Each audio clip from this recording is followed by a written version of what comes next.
Hola, nos encontramos en el Laboratorio de Infectología Molecular del Departamento de Microbiología de la Facultad de Ciencias Químicas de la Benemérita Universidad Autónoma de Puebla. Y en esta ocasión vamos a explicar cómo se hace, qué contiene una reacción de PCR. Sabemos que, son las siglas de la técnica de reacción en cadena de la polimerasa. Y para explicar, vamos a empezar con cómo se prepara una reacción. Y lo primero que vamos a hacer es recordar cuáles son los ingredientes de esa reacción y nos vamos a acordar de cuáles son los principios de esa reacción. Inicialmente nosotros queremos amplificar o identificar una determinada secuencia en una muestra. Entonces, la primera parte de nuestra reacción va a ser el molde, es decir, esa muestra donde nosotros vamos a buscar la secuencia que a nosotros nos interese. Posteriormente, lo que nos va a ayudar a encontrar esa secuencia van a ser los primers, y vamos a tener el que se llama primer forward, que también lo conocemos como el primer sentido o como el primer positivo. Por otro lado, vamos a tener el primer reverse, antisentido, o el primer negativo. Los primers van a ser los instrumentos que nos van a servir para encontrar la secuencia de nuestro interés en el molde. Y si recordamos un poco de los pasos que ocurren en la reacción en cadena de la polimerasa, primero ocurre una desnaturalización, es decir, donde las cadenas que se encuentran en la secuencia molde se van a abrir para que queden disponibles para que los primers encuentren esa secuencia. Una vez que la encuentran, entonces la que va a entrar en acción va a ser la enzima, que es una DNA polimerasa. Esa enzima va a copiar la secuencia de nuestro interés que está delimitada por los primers. Para que esto ocurra, necesita que en la reacción exista un sustrato que son los DNTPs o desoxinucleótidos trifosfato, que son una mezcla de cantidades equivalentes de adenina trifosfato, timina trifosfato, guanina trifosfato y citosina trifosfato en cantidades equivalentes. Obviamente son desoxinucleótidos. Esta enzima, además, para actuar necesita un cofactor. Ese cofactor es el magnesio. Es un catión que le va a servir a la enzima para activarla y para poder modular la amplificación de la secuencia de interés. Toda esta reacción se lleva a cabo dentro de un ambiente iónico. Entonces, la reacción necesita incluir un buffer. Y todo debe ir en una concentración adecuada, para lo cual, de ser necesario, se tiene que agregar agua. Estos son los componentes. Es importante decir que cuando se prepara una reacción de PCR, lo interesante es en qué concentración estamos trabajando. Como esto no se trata de algo que sea para estandarizar, vamos a ver la parte general y vamos a explicar qué es la concentración de cada uno de los componentes que vamos a incluir en esta reacción. A esta reacción vamos a utilizar como molde un plásmido que contiene el gen G del virus de rabia, y lo vamos a trabajar en dos diferentes concentraciones, una que denominamos 1 a 200 y que en realidad corresponde a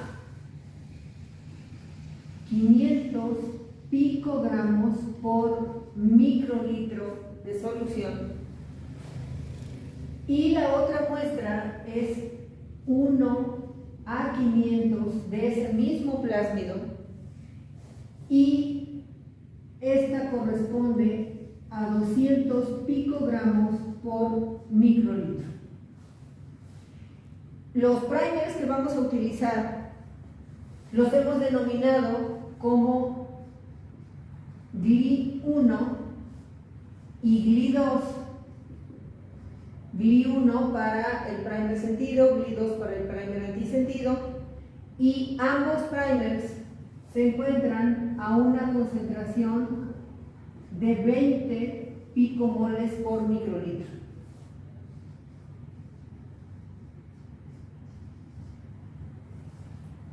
Como les comentaba, los componentes que están señalados acá son los componentes comunes para cualquier reacción de PCR. Para hacer en esta ocasión el protocolo, vamos a utilizar un mix de reacción que contiene todos estos componentes, es decir, es una manera más fácil, más práctica de montar una reacción de PCR, porque ocupando un mix únicamente adicionamos el molde y los primers que son específicos para la reacción que a cada operador le interese. Entonces, esto hasta acá, sin el agua, porque la cantidad de agua se requerirá de acuerdo a los volúmenes que vayamos a preparar. A veces se requiere, otras veces no se requiere. Esto lo vamos a manejar, se denomina mix, y está al doble de concentración de lo que se necesita, por eso lo especificamos como mix 2-por. Y vamos a proceder a anotar los volúmenes de cada uno de los componentes que vamos a utilizar, para que posteriormente vamos a pasar en un momento a la campana de flujo laminar para ver cómo se preparan esas reacciones. Ok, de cada uno de los moldes vamos a utilizar 5 microlitros. Todos los volúmenes que voy a especificar aquí van a estar en el orden de microlitros. Entonces, van a ser 5 de cada uno de los moldes. De cada uno de los primers vamos a utilizar 1 microlitro en las dos reacciones. Vamos a preparar una reacción a un volumen final de 20 microlitros, las dos reacciones.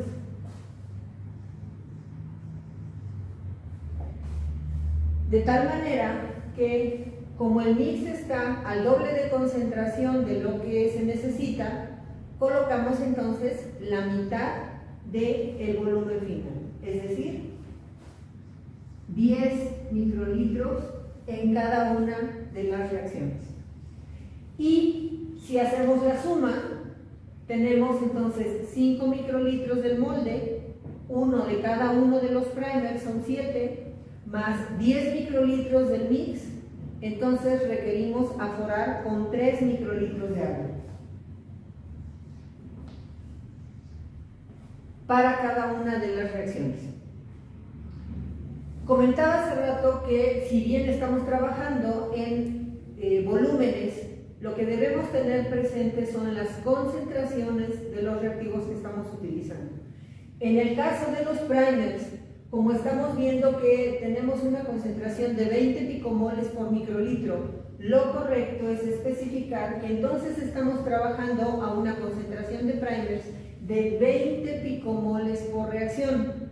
Esto es importante tenerlo en cuenta, porque cuando se requiere estandarizar una reacción se deben variar las concentraciones, entonces no se especifican en volúmenes sino en concentraciones.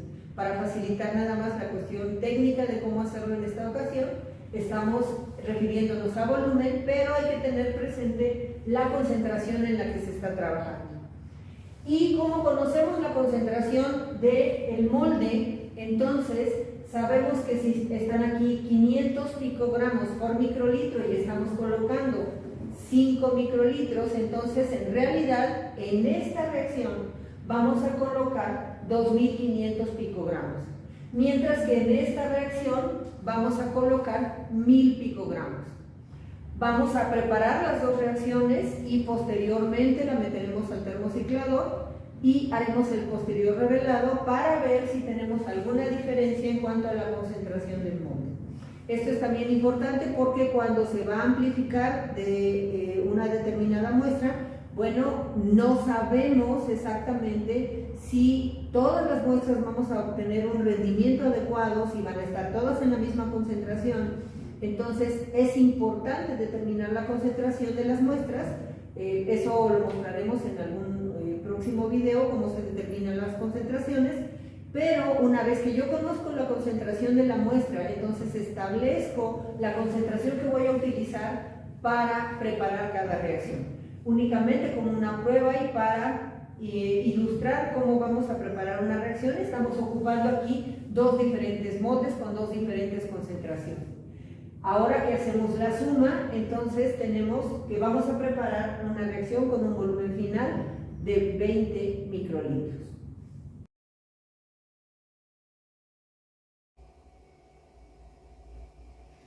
Bueno, continuando con la técnica de PCR, vamos a proceder a preparar la reacción. Y bueno, la verdad es que para facilitarnos cómo prepararla y no equivocarnos, podemos tener un tip de escribir una nota donde estemos viendo qué es lo que vamos a preparar. Solo vamos a recordar, vamos a preparar dos reacciones con diferente molde, uno con 500 picogramos por microlitro y otro con 200 picogramos por microlitro. Nada más transcribí aquí las cantidades que ya habíamos explicado previamente. Intencionalmente estoy señalando aquí en verde el mix 2x, porque curiosamente el producto comercial es de color verde para que se nos haga más fácil identificarlo. Y vamos a proceder a preparar dos reacciones. Vamos a tener dos tubos de reacción de PCR, marcados así como 1 y 2, pero ya sabemos qué concentración de muestra corresponde a cada uno de los tubos que vamos a preparar. Vamos a ir siguiendo esta receta y cuando vayamos adicionando cada reactivo, vamos a tachar lo que ya se haya colocado.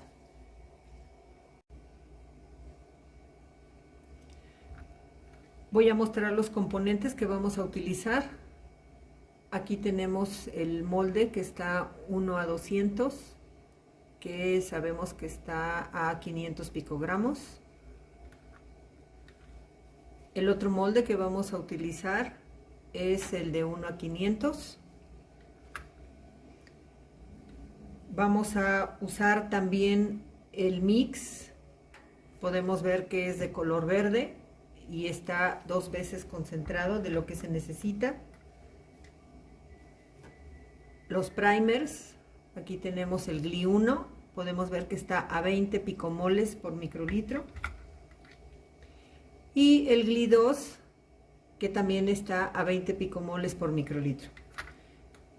Finalmente vamos a ocupar agua desionizada estéril para aforar.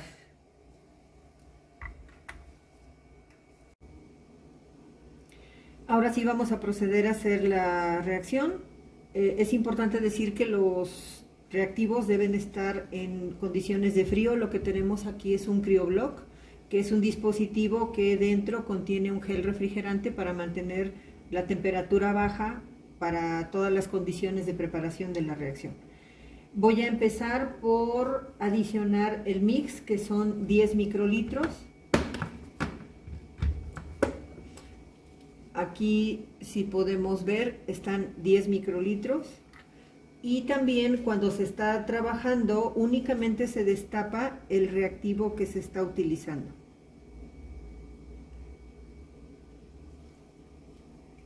Los demás reactivos permanecen tapados.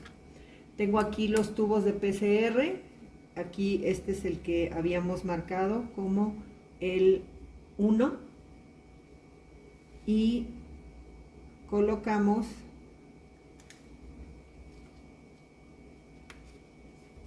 los 10 microlitros del mix Vamos a colocar también esos 10 microlitros en el tubo número 2.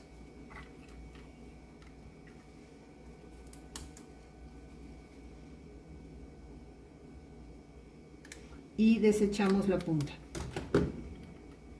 Procedemos a cerrar el reactivo correspondiente para que no esté tapado. Y como ya lo colocamos, entonces vamos a señalar que ese reactivo ya fue adicionado. Vamos a continuar con el agua. Vamos a adicionar 3 microlitros de agua desionizada estéril a cada uno de los tubos.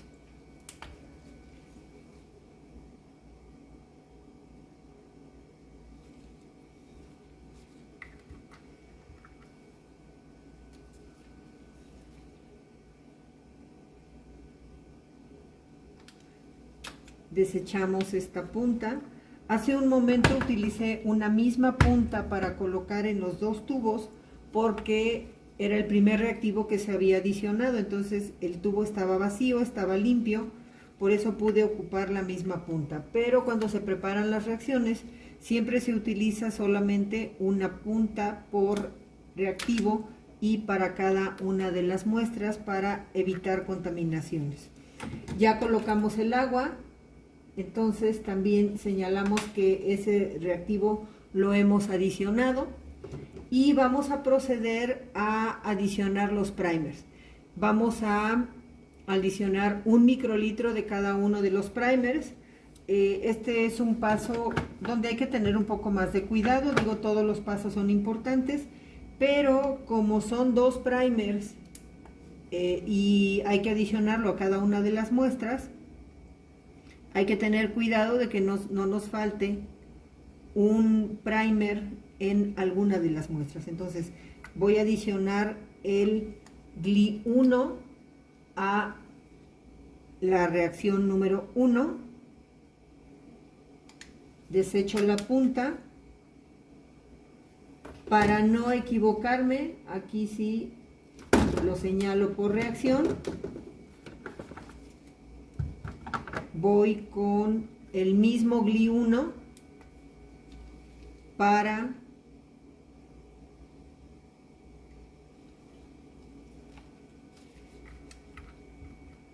la reacción número 2.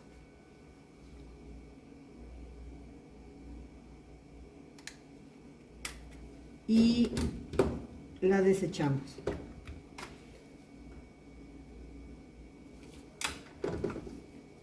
Ahora voy a adicionar el GLI-2 para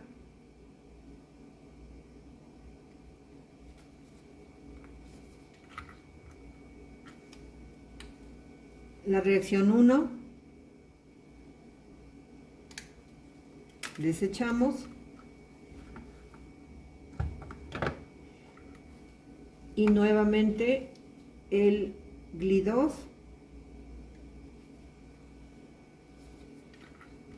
ahora para la reacción número 2.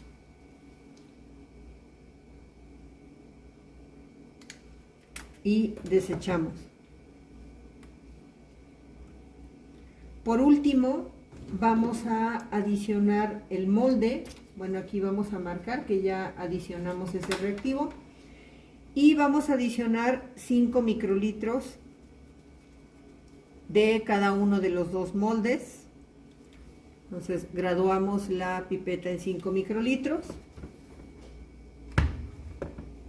Y voy a empezar con el molde 1:200.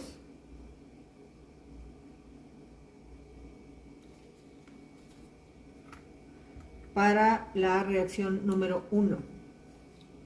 Como es el último reactivo que vamos a colocar, algo que ayuda es simplemente mezclar con una vez es suficiente. Desechamos esa punta y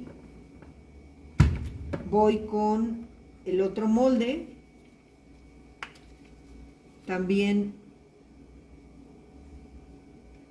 5 microlitros para la reacción número 2.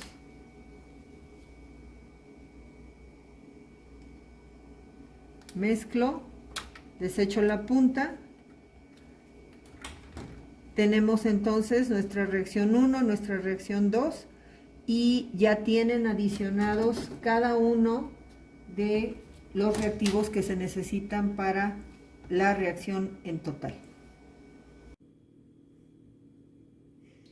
Después de preparadas las reacciones es importante mezclarlas para que tengamos una suspensión homogénea. Entonces las mezclamos en el vórtex. Estamos mezclando la reacción 1.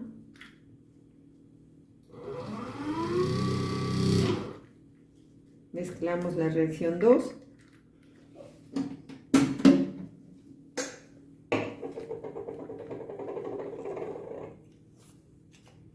Y les vamos a dar un spin en la centrífuga.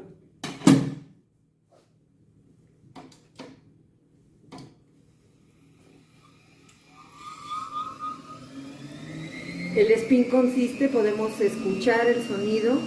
Cuando ese sonido llega a lo más intenso e inconstante, ya la centrífuga alcanzó su máxima velocidad y simplemente la vamos a detener.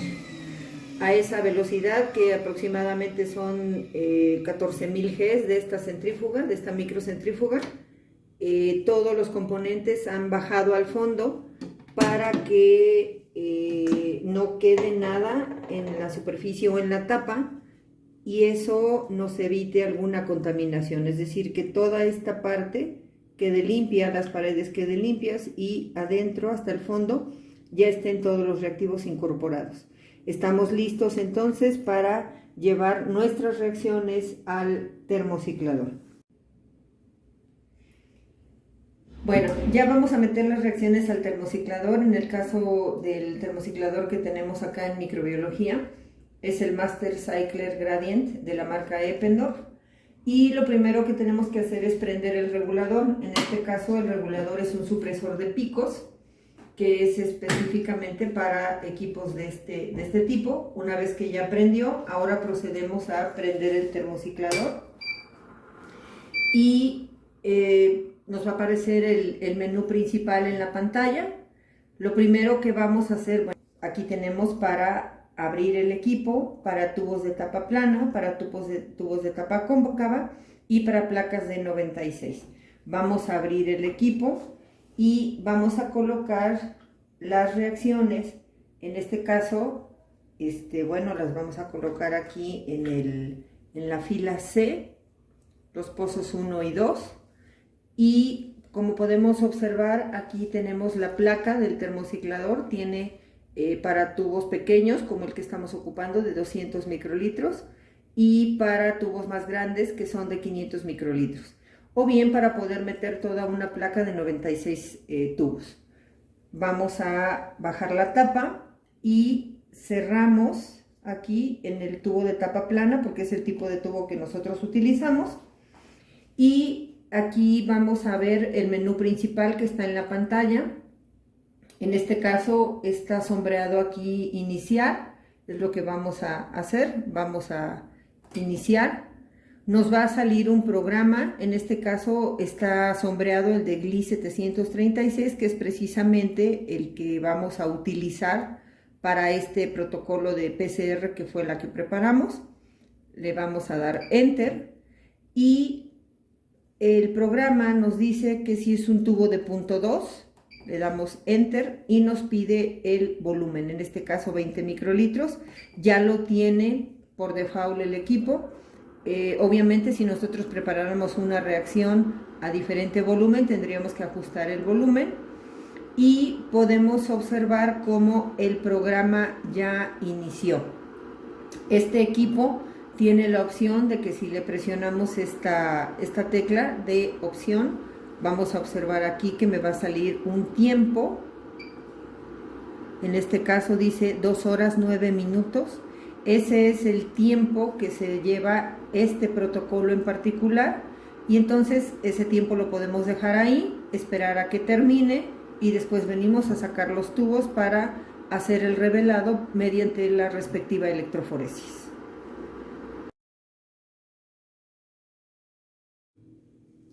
Una vez que ya tenemos gelificado nuestro gel de agarosa, vamos a depositarlo dentro de la cámara de electroforesis para que quede perfectamente cubierto por el buffer de carga, que en este caso también es TAE. En este caso es muy importante el considerar cómo vamos a orientar el gel. Nosotros podemos visualizar que los pocillos quedaron en esta zona porque hacia el lado derecho mío yo puedo encontrar el electrodo negativo. Esto es muy importante, hay diferentes tipos de cámaras, pero hay algunas en donde se pueden intercambiar los electrodos. Siempre debemos tener en cuenta que los pocillos queden de ese lado para que una vez que se depositen las muestras, estas puedan migrar desde el polo negativo hacia el positivo, ya que todos los ácidos nucleicos están cargados negativamente y serán atraídos hacia la polaridad positiva.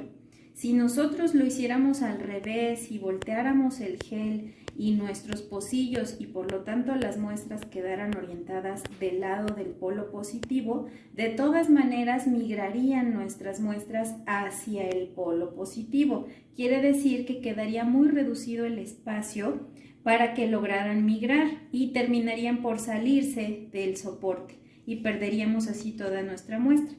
Entonces es muy importante considerar esa orientación. A continuación vamos a ver cómo se cargan las muestras. En la siguiente fase vamos a proceder al cargado de las muestras y del marcador molecular en el gel de agarosa que preparamos. Para esto vamos a empezar con el marcador de peso molecular. Este lo tenemos contenido aquí. Es un marcador de 1000 pares de bases, pero podemos observar que no tiene ningún tipo de color. Entonces vamos a aprovechar adicionarle un buffer de carga que nos permita irle dando seguimiento a ese corrimiento electroforético de nuestro marcador. Para ello vamos a tomar aproximadamente 1 microlitro de ese buffer de carga y lo vamos a colocar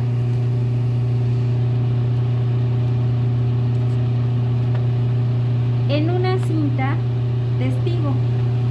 Es importante el tratar de no contaminar nuestros tubos, entonces procuramos que lo único que tenga contacto es nuestra punta. Cerramos nuestro buffer de carga y vamos a colocarlo en una cinta testigo que está limpia y que nos va a servir de soporte para homogenizar.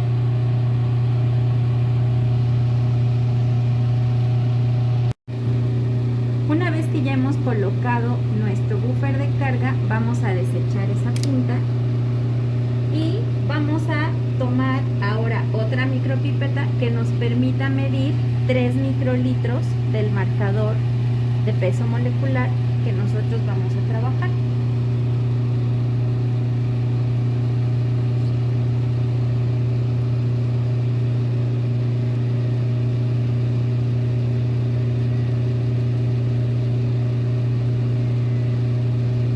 Recuerden que para pipetear hay que llevar al primer tope nuestra pipeta fuera del volumen, tocamos el volumen, succionamos suavemente y entonces sacamos la pipeta.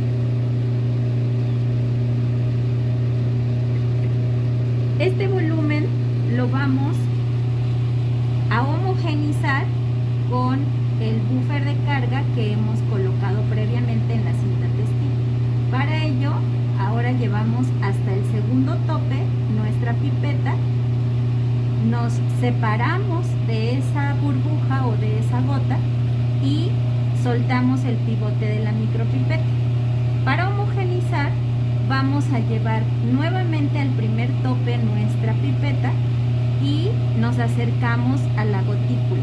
Y ahora hacemos la simulación de recoger ese volumen, es decir, empezamos a jugar con este volumen para homogenizarlo completamente.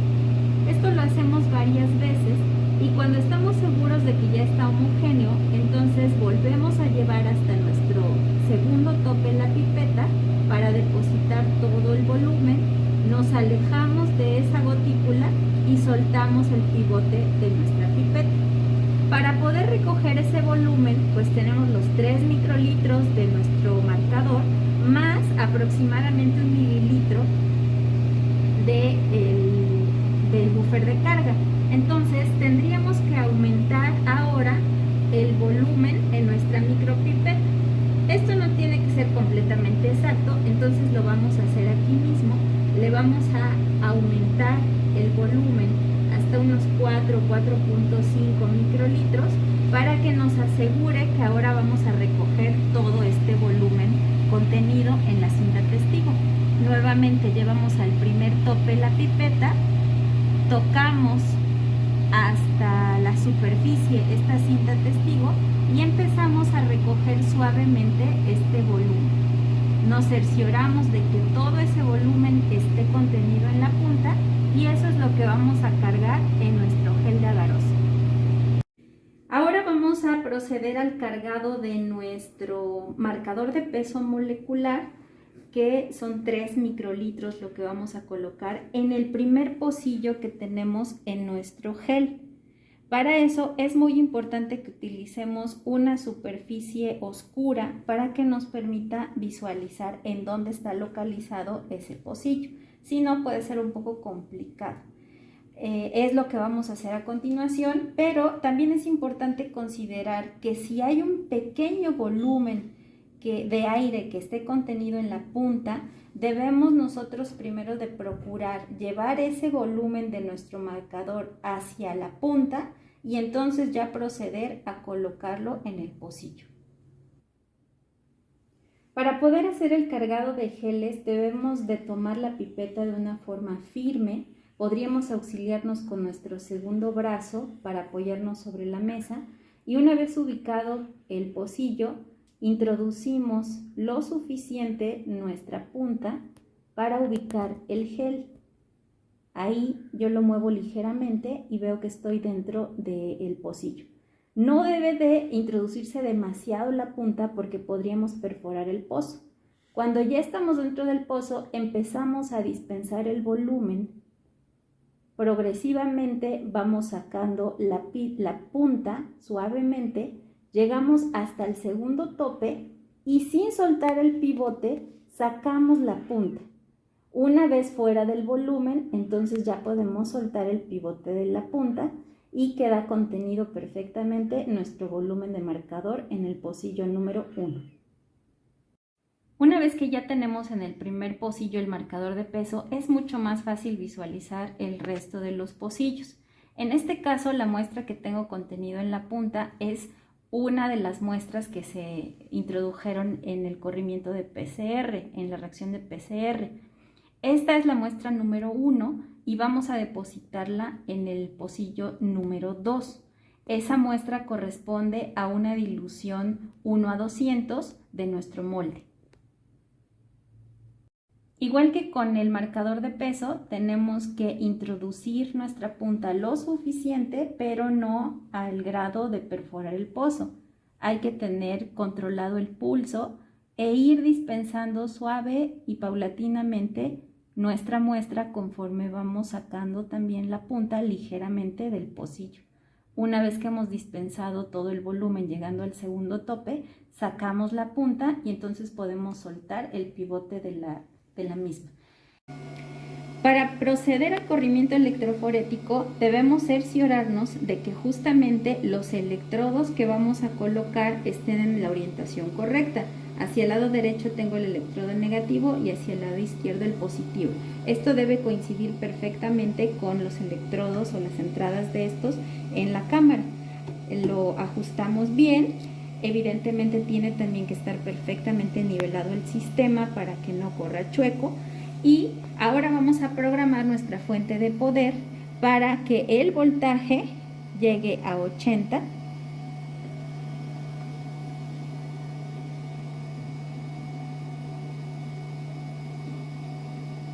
Y el amperaje lo vamos a dejar como viene programado en el aparato y el tiempo lo vamos a llevar a unos 45 minutos. Si nosotros consideramos que necesita más o menos tiempo, podemos ir dándole seguimiento a ese corrimiento gracias a los colores que tienen los buffers de carga. El último paso es encender el sistema y observar cómo comienzan a generarse burbujas gracias a la acción del paso de los electrones por la corriente eléctrica que se está suministrando. Esto va a permitir que vayan migrando las muestras progresivamente a lo largo del soporte, que es nuestro gel de agarosa.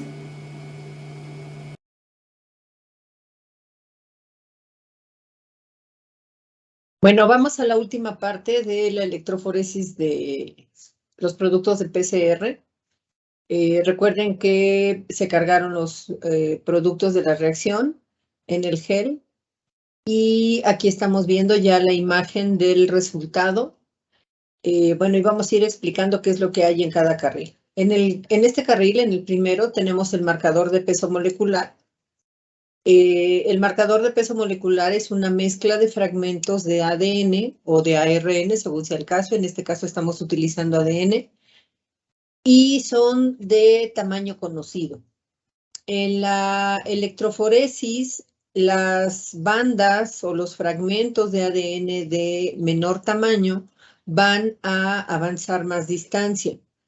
En este caso, el marcador de peso molecular que estamos usando es un marcador de 1 kilobase y el fragmento más pequeño que tiene ese marcador es de 250 pares de bases, que es el que estamos viendo aquí. Posteriormente viene una banda de 500, una banda de 750 y una banda de 1000 pares de bases o lo que es lo mismo de 1 kilobase. La banda más grande que tiene este marcador es de 10 kilobases y es la banda que vemos hasta la parte más alta. Y es la que migra menos, se queda más pegado al origen. Entonces tenemos que las bandas más pequeñas corren más distancia y las bandas más grandes menos distancia. Este es el marcador de peso molecular. Con respecto al corrimiento del marcador, este nos va a servir como una referencia para comparar los fragmentos que nosotros encontremos en nuestras muestras. Y bueno, vamos a recordar que se procesaron 2 muestras, una muestra con una dilución 1:200 que correspondía a 500 picogramos por, perdón, aquí hay un error, por microlitro. Y el otro es de 1:500, que correspondía a 200 picogramos por microlitro. Bueno, desconozco sinceramente qué es lo que pasó, pero para ilustrar lo que vemos en los productos de PCR, bueno, vamos a ver el fragmento. En este caso, el fragmento que esperamos es un fragmento de 736 pares de bases. Y si ubicamos el tamaño de los fragmentos del ADN, del marcador de peso molecular, el fragmento que nosotros esperamos debe estar cerca de la banda de 750 pares de bases. En este caso estamos viendo que aquí hay una banda de que está ubicado cerca de esta banda. Y entonces sabemos que esta corresponde al fragmento que estábamos esperando. No sé, sinceramente, por qué no nos haya resultado en la muestra de 1:200, pero bueno, esto es una realidad. A veces eso nos ocurre, porque lo de menos sería pues mostrar resultados que se vean siempre muy bonitos, como que todo sale, como si fuera fácil hacerlo. Lo que tenemos que hacer es obviamente repetir esta prueba y hacer otra vez un corrimiento de esa muestra.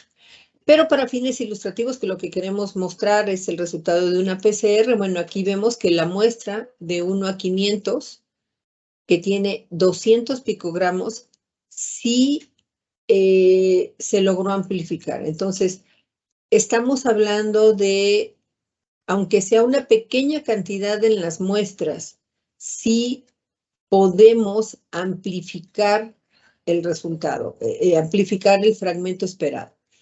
Entonces, esto nos habla de la sensibilidad de una prueba molecular como lo que es PCR, y el operador debe conocer previamente cuál es el tamaño del fragmento que espera para poder ubicar cuál es el que corresponde. Porque si no sabemos ese tamaño, nosotros podemos ver bandas y no vamos a identificar cuál es.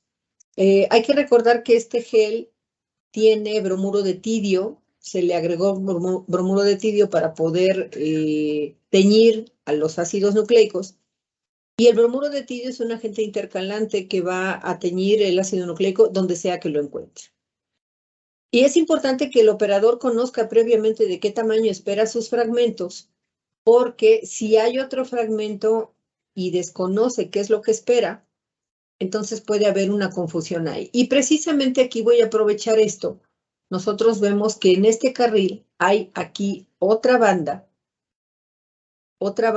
que está abajo de la banda más pequeña de 250 pares de bases. Es muy probable que esto corresponda a los primers. Los primers hay que recordar que son fragmentos cortos, pueden ser entre 17 y 30 pares de bases. Los fragmentos de los primers que se ocuparon para este protocolo son de 20 pares de bases. Entonces, pero al fin y al cabo son ADN. Entonces, el residual de esos primers también está en el gel, también estaba en la reacción. El bromuro de tidio también va a poder teñirlos. De modo que aquí yo veo otra banda, pero cuando yo la veo por debajo del tamaño de 250, es muy probable que estos sean los primers.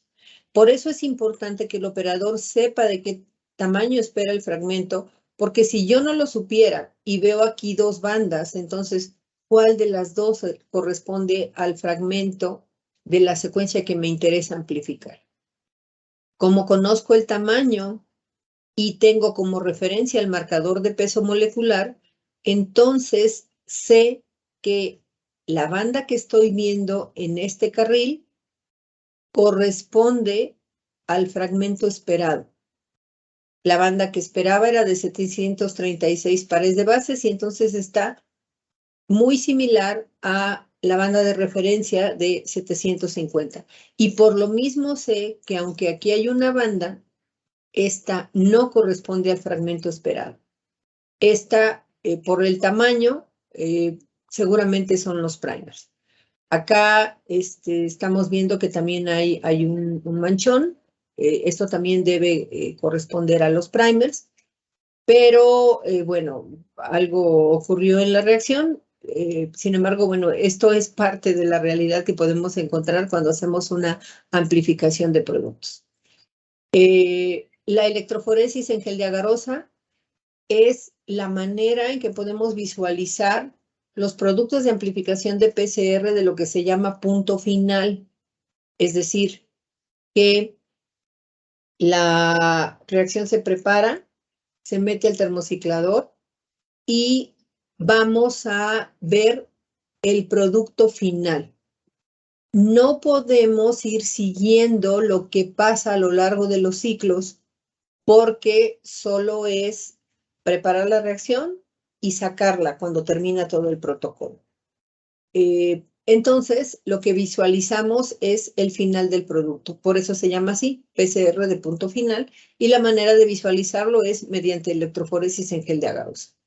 Esta es la imagen que corresponda y ahora sí, ya con esto finalmente completamos todo el proceso que hemos estado siguiendo desde explicar cómo se hace la preparación de la reacción, el montaje de la reacción, el cargado del gel y finalmente el revelado de los resultados mediante la electroforesis en el soporte de agarosa.